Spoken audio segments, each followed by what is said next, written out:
Assalamualaikum warahmatullahi wabarakatuh.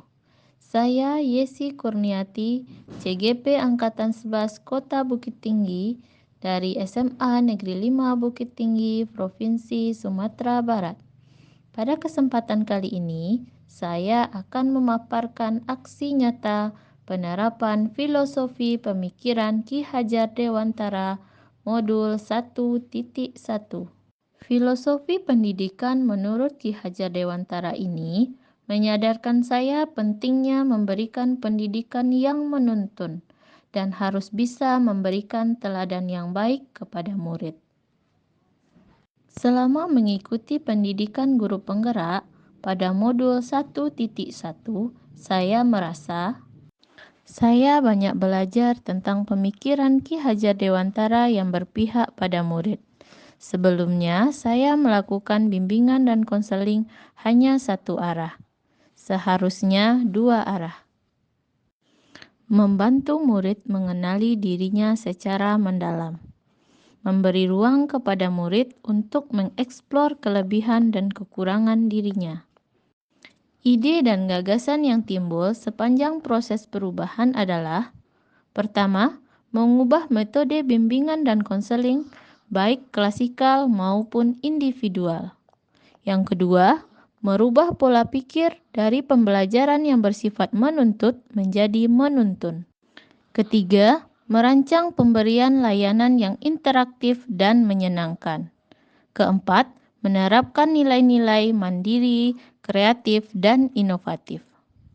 Berikut adalah perencanaan yang saya lakukan. Pertama, membuat rencana pelaksanaan pemberian layanan. Yang kedua, berdiskusi dengan rekan sejawat dan membuat rencana pelaksanaan layanan dengan tim bimbingan dan konseling di sekolah.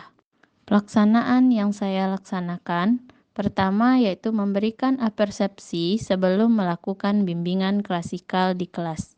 2. Memberikan layanan yang interaktif dan menyenangkan. Ketiga, memberikan layanan konseling kepada murid. Keempat, menggunakan LCD proyektor dan HP sebagai media pembelajaran. 5. Menggunakan metode diskusi kelompok. Berikutnya adalah refleksi.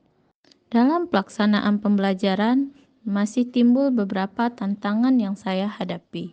Yang pertama yaitu masih ada beberapa murid yang masih belum terbuka saat melakukan sesi konseling.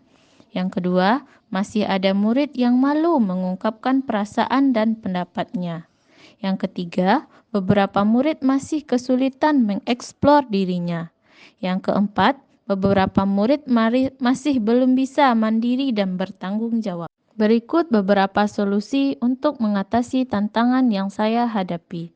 Pertama, lebih dekat dengan murid dengan menjalin komunikasi yang baik agar murid merasa nyaman. Yang kedua, membuat suasana yang nyaman dan menyenangkan saat melakukan sesi bimbingan dan konseling. Yang ketiga, menuntun dan melatih murid agar bisa lebih mandiri dan bertanggung jawab. Yang keempat, menuntun dan membantu murid untuk dapat mengeksplor potensi yang ada pada dirinya. Selanjutnya adalah testimoni dari rekan sejawat. Saya Miftahatul Husna, guru BK dari SMA Negeri 5 Bukit Tinggi. Selamat saya ucapkan kepada Bapak Ibu dan Ibu Yesi Kurniati yang telah berhasil mengikuti program guru penggerak Angkatan 11 Kota Bukit Tinggi. Testimoni saya terhadap Bu Yesi yang telah menyelesaikan modul 1.1 filosofi KHD adalah apresiasi yang sangat luar biasa terhadap Ibu Yesi karena telah dapat mengaplikasikan penerapan KHD dalam layanan yang dilaksanakan, baik itu layanan konseling individual maupun layanan klasikal. Di mana saat ini Bu Yesi telah melaksanakan pembelajaran yang berpusat kepada peserta didik, melaksanakan layanan konseling individual dengan memecahkan permasalahan peserta didik dengan mengacu pada kodrat alam dan kodrat zaman yang mereka miliki. Testimoni dari murid. Assalamualaikum warahmatullahi wabarakatuh. Perkenalkan, saya Ayu Afrilia selaku murid dari Ibu Yesi Kurniati. Jadi kali ini saya ingin berbagi pengalaman saya selama belajar dengan Ibu Yesi Kurniati. Menurut saya, beliau guru yang sangat penyabar sekali menghadapi murid-murid yang berada di kelas saya. Beliau tidak pernah marah atau meninggikan suara saat PBM berlangsung. Saya sangat tahu bahwa pengalaman beliau mengajar di kelas saya begitu banyak kesulitan, karena kelas saya termasuk kelas yang muridnya sangat susah untuk diatur. Tetapi beliau tetap berusaha memasukkan ilmu yang beliau dapatkan untuk berbagi pada siswa-siswinya. Demikian pemaparan saya mengenai aksi nyata penerapan filosofi pemikiran Ki Hajar Dewantara. Terima kasih, semoga bermanfaat.